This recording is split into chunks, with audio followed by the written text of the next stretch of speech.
kwenye nchi yetu. Kwa hiyo BMT mkae mkao wa kula.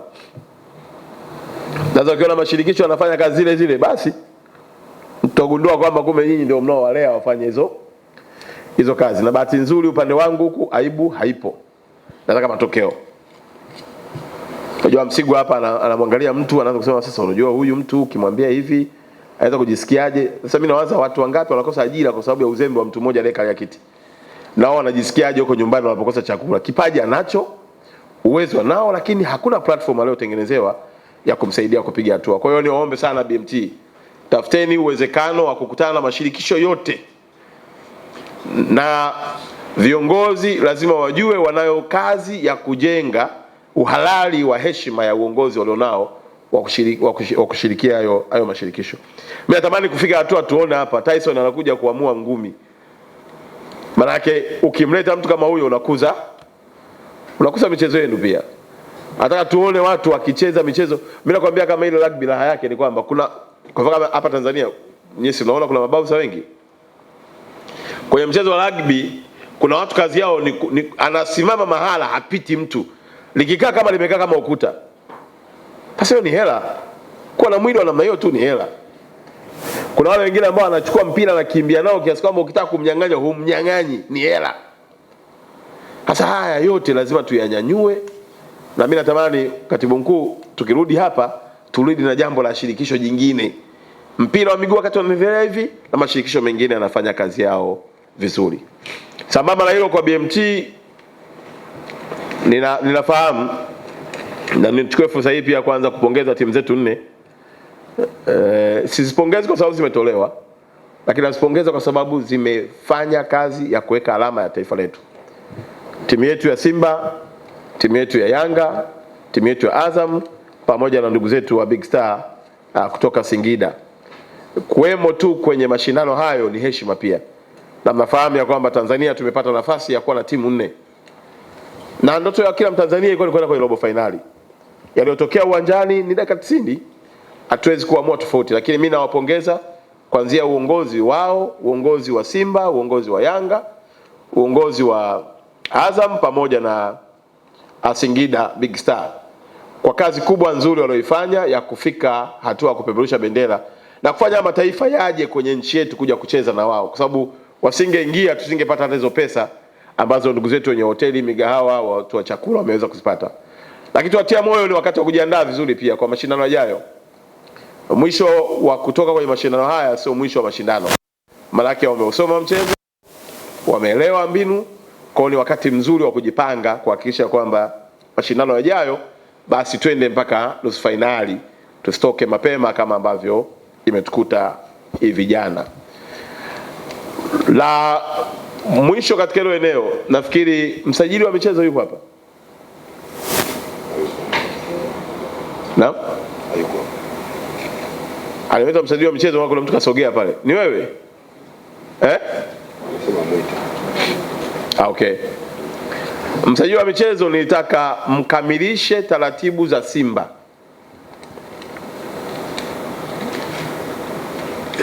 Simu zimekuwa nyingi kwetu na mimi nisingependa kuanza kutoa maoni na kuingilia mchakato. Na niwahakikishie tu wapenzi wa michezo, kama kuna kipindi sheria zitafuatwa na kanuni ni kipindi hiki cha uongozi wangu. Na msajili kwa mujibu wa taratibu anapokamilisha awajulishe wahusika waendelee.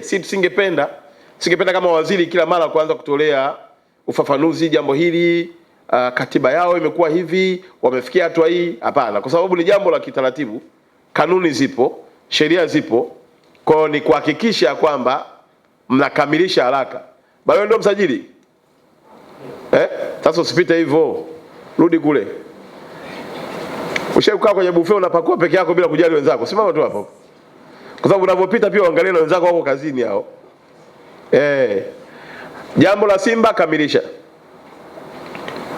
Na nimeambiwa nataka kuniona, mimi usinione. Si kanuni unazijua? Sheria tunajua. Kwa mujibu wa taratibu, kanuni na sheria tekeleza. Ile gari ikiitwa ST maana yake taratibu, sheria na kanuni. Kamilisha na ikiwezekana kabla mwezi huu wape majibu wanasimba, waendelee na utaratibu wao. Kwa sababu tukianza kuonana hapa tafikia hatua lazima, unajua mheshimiwa waziri alielekeza hivi, unaanza kuingizwa kwenye mambo ambayo hata sio kwako. Viongozi na watendaji wote, as long as wewe ndio msimamizi wa taratibu, wewe ndio mwenye sheria, simamia sheria, simamia kanuni, mchakato wao wa kutengeneza katiba itakaweza kupata. Kama kuna watu wengine wanaingia kwa wadhamini, ewala. Kama kuna shareholder wengine wanaongeza, ewala. Kama kuna nini, lakini tunachotaka sisi tuone timu hizi zikifanya vizuri na hakuna changamoto ya kiongozi au ya kikatiba ambayo sisi kama serikali jukumu letu kufacilitate na kuwatoa kwenye hiyo mikwamo. Kwa hiyo nafikiri hilo limeeleweka, si ndio ndugu yangu? Appointment yako wewe wape watu wa Simba huko, waendelee na mchakato wao. Na kabla mwezi huu jambo hilo limefanya nini? Tumeelewana baba? Jamani ndugu zanguni, baada ya kusema hayo nimalizie na ombi langu moja ambalo lenyewe ni nje ya story hizi. Sababu unajua kuitana kila mara waandishi wa habari sio jambo jepesi pia. Na nyinyi ni watu wazito, hawawezi kunyanyuka kitu kila mara na kila jambo unanyanyuka, si ndio? Tukimaliza yote alafu nyinyi mtakuwa mnapanga mnaenda na lipi kwa wakati gani. Na nilikuwa nimepanga leo niwape dozi ya miezi miwili, lakini nikagundua memory card tulizokuja nazo ni nitaka niongee leo miezi miwili, siongei yani mnakata tu vipande. Tulipanga tuwe na uwezeshwaji ambao haya ni maelekezo ya Mheshimiwa Rais. Aliona watengeneza maudhui wakifanya kazi nzuri lakini katika mazingira sio rafiki. Manake pia aligundua vitendea kazi hawana. Kwa mapenzi yale ambayo Daktari Samia nayo, na anatambua kwamba sasa hivi kwenye kipindi hiki cha karne ya 21 teknolojia ndio imechukua nafasi yake. Tuelekeza kutenga bilioni 2 ili kuhakikisha kwamba watengeneza maudhui wanapata hizo fedha zinawawezesha kutengeneza maudhui yanayowapatia kipato, na si tu kipato, yanawawezesha pia kutengeneza ajira za watu wengine. Na tukakubaliana kwamba watu wajisajili mpaka tarehe 15. Na leo tarehe 16, maana yake jana tarehe 15 ndio ilikuwa nini? Iko mwisho. Taarifa hizo zinakusanywa kutoka kwenye mikoa yote. Na wengi zaidi walijisajili kupitia kwenye njia ya mtandao. Maelekezo yangu kwenye wizara tukamilishe huo mchakato mwezi huu, kuanzia mwezi wa 3 tarehe 1 watu waanze kuchukua fedha zao, waende wakatengeneza maudhui ya kujenga uchumi wao, lakini pia ikiwa ni sehemu ya burudani. Mimi nimeangalia leo kituko kimoja nimecheka sana kiasi kwamba nikaona mbili hivi Bakola alifikiria nini? Yaani fikiria mtu anaitwa kwamba mkeo yuko na mtu, afu jamaa anakimbia kwenda kumuona mke wake, twende bora pokee simu, mkeo yuko na mtu. Wamekimbia kufika kwenye eneo la tukio, anamkuta amesema unaona mkeo yuko na mtu yule. Afu jamaa sasa hapana, yule mume wake. Sasa wao kwani wewe ni nani sasa? Kwa hiyo kumbe kuna stories zingine zinaweza kutengeneza maudhui ya watu wakafurahi, wakaongeza siku. Unajua unapofurahi pia siku zinafanya nini? Zinaongezeka. Kwa hiyo ningetamani sana vijana wote ambao wameshajisajili, na tulitaka wajisajili wale waliosajiliwa na ambao hawajasajiliwa, ili kwenye mchakato wa kuwatambua basi tutengeneze fursa kwa wote, na fursa kwa wote zinaweza kutusaidia na kutuwezesha. Lakini sambamba na hivyo, kwenye wizara yetu Daktari Samia Suluhu Hassan katupatia bilioni 20 katika mgao wa bilioni 200. Si kama mnaelewa hapo? Yaani kwenye mgao wa bilioni 200 Daktari Samia katoa bilioni 20 kwa wizara yetu ya habari, michezo, sanaa na utamaduni. Kuna watu wakasema tu bilioni 2 kapewa Makonda. 20. Kwa hiyo wanasema na bilioni 2 umepunguza, ni 20. Ongeza sifuri nyingine pale. Sababu watu wanapenda sana kupunguza vitu. Yaani unakuta kitu kikubwa alafu anataka kama juzi umeona wamepunguza tena msafara wetu kwa magari 16 wamepunguza na gari moja. Sasa yalikuwa 16 sio moja. Kwa mimi sipendi kupunguza, twende katika ukubwa wake. Kwa hiyo sio bilioni 2, ni bilioni 20. Na katika bilioni 20 tumepewa mgawanyo, ndio maana ndani yake tukapata zile bilioni 2 kwa ajili ya content creator, lakini pia ziko kwenye upande wa mziki, ziko kwenye upande wa filamu, ziko kwenye kategori mbalimbali. Kwa hiyo katibu mkuu ataainisha makundi yote ambayo yanakwenda kupokea fedha kutoka kwetu, alafu pia wajiandae. Na wakati tunaongea hivyo, tayari Daktari Samia ameshatoa bilioni 10 ambazo zimetoka. Hizi 10 ni nje ya zile 20. Sasa nikiongea hivi kuna watu wanachanganyikiwa. Maana kwa kujumlisha zitakuwa 30 basi. Bilioni zingine ngapi? 10. Hizi bilioni 10 zimeshatoka na wamekopeshwa watu mbalimbali. Na mimi naomba wale ambao mnapata mkopo kutoka kwenye mfuko wa Daktari Samia Suluhu Hassan, sio dhambi kusema tunamshukuru rais kwa kutuwezesha na biashara zetu zinaenda vizuri. Unajua wakati mwingine mkikaa kimya inaonekana kuna wajanja wamepiga hizi pesa. Mara mwisho huko msanii mmoja akapata almost karibia milioni 200. Milioni 220. Sio dhambi kusema nashukuru kwa sababu mkopo wenyewe ule na nawaambieni mtu anayekopa chini ya milioni 15 hana chochote cha kuwekeza. Unajua kuna ile mikopo mingine inabidi mpaka uweke hiki, lakini below 15 milioni huweki collateral yoyote. Unaona sasa rais anavyotengeneza mazingira mazuri.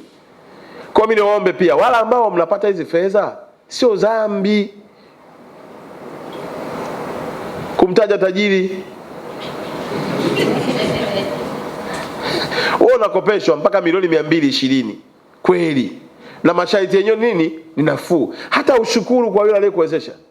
Watu wanakuona tuko mtaani mpaka unahisi kama vile unafanya biashara zingine za waambieni bana, chanzo changu mimi ni serikali ya Daktari Samia. Ananiwezesha na masharti. Na ukifanya hivyo una encourage na wengine kujua kumbe inawezekana. Kumbe naweza nikakopa. Kumbe naweza Na hizo jamani ni tofauti na zile 10% zilizotengwa kwenye kila halmashauri.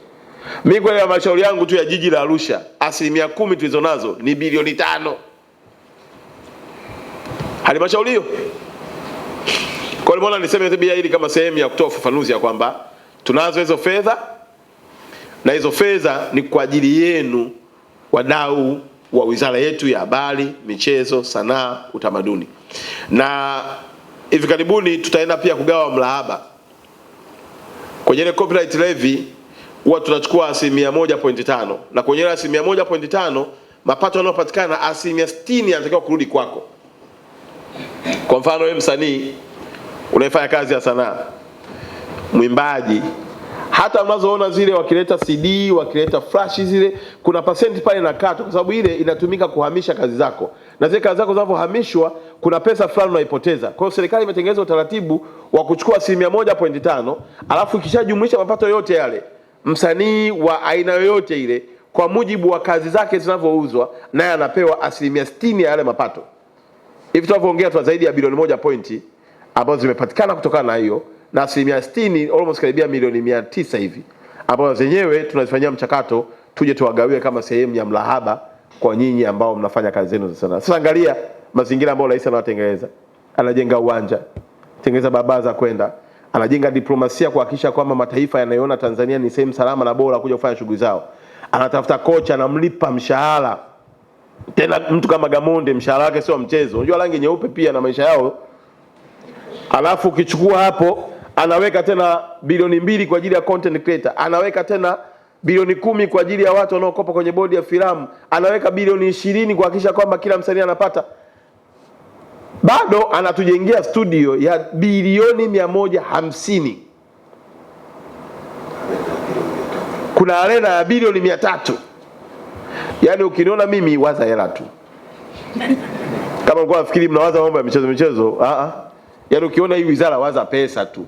Na nakuhakikishia ndugu zanguni, mwaka 2026 mpaka 27 tutawanyoosha na mnyooko wa lula kuhakikisha kwamba kila mtu anatamani kuhamia kwenye wizara yetu, kwa sababu kama ni hela ni huku, kama watu wanaofanya vizuri itakuwa ni huku, kama watu huku yani ni huku tu. Na Mheshimiwa Katibu Mkuu, kama ikiwezekana tuweke utaratibu pia waandishi wetu wa habari wakija posho zao ziwe nene. Kutofautisha kwamba ukiitwa wizara yetu ukiitwa na kwingine maisha yakoje. Kwa sababu wajua ngoja waambie wana habari. wizara yetu ina kitu kinaitwa sport diplomacy.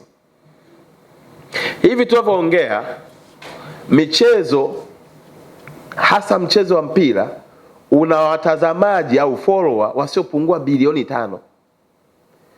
Duniani ni namba 1, wasiopungua bilioni ngapi? 5. Angalia tu Morocco imetengeneza uchumi kiasi gani. Fikiria Morocco imetajwa mara ngapi kuanzia maandalizi ya AFCON mpaka leo hii. Manake tukifanya vizuri, Tanzania itakuwa kwenye ramani na itafungua fursa si tu za michezo, hata fursa za utalii pia. Itafungua fursa za ajira, itaongeza uchumi wetu na itabadilisha maisha ya kila Mtanzania. Kwa hiyo niombe sana wanahabari, tushikamane na Watanzania. Timu yao ya taifa ndio timu kiboko. Nimwambia juzi Rais Karia, sasa kwa sababu wewe uko chini ya BMT niwaambia wafanye mchakato haraka tupate jezi za kisasa zinazofanana na wajanja wa nchi yetu wa Tanzania. Jezi ambayo mtu atafeel proud kuivaa akiingia ofisini. Nataka tuwe na tracksuit ambazo hata sisi watu wa Arusha, mazingira yetu ya baridi, yale makoti ambayo yanatambulisha. Na ikiwezekana mwezi wa 7 tunamuomba Daktari Samia Suluhu Hassan atuzindulie uzi wetu, afu tuingie nao mtaani kuhakikisha kwamba timu hii si tu kwamba tunaunganishwa na dhamira zetu, mpaka mavazi yetu. Ukienda kwenye nchi Morocco tu pale, wote tuliokwenda kule tulikuwa tunaona, unakuta mpaka mhudumu hotelini kavaa jezi ya nini. Unaenda kwenye duka unakuta mtu kavaa jezi ya timu yake ya taifa. Sisi kwa sababu tumeona, nataka twende mara mbili yao, tuhakikisha kwamba nchi yetu na watu wetu tumeunganishwa, tumekuwa kitu kimoja. Jamani, nimeongea kwa kirefu na na imani yale ambayo nilitamani kushare na nyinyi nimesema. Niko napitia kimemo cha katibu mkuu hapa. Tayari.